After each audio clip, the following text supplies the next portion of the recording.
dimensions the earth is splitting into.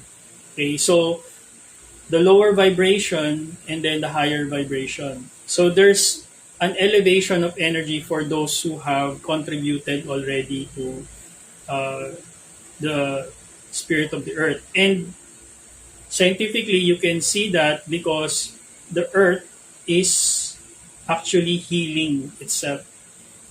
So some of the damages of the planet is being repaired and then elevated.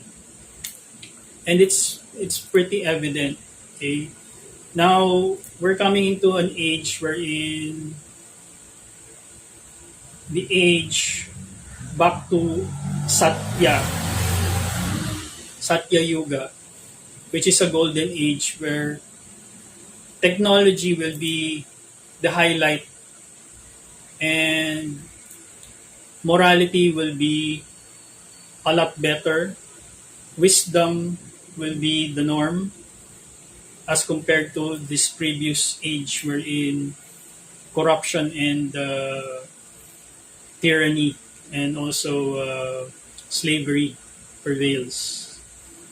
Okay, it's not that those parts will disappear completely. It will remain in a lower vibration of existence. Okay. All right. All right. So you have to understand that human greed has caused so much suffering because we choose to live in a lack mentality. So like I said on the previous video, it's part of our karma as a human, as a race, that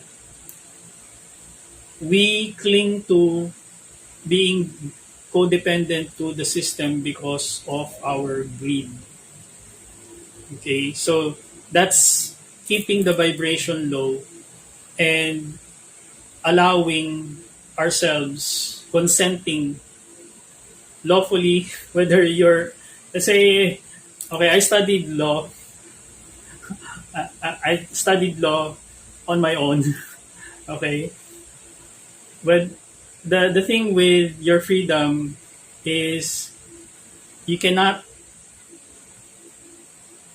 be controlled by the system unless you acknowledge you are part of a corporation, that you consent to give your uh, corporate body to the system.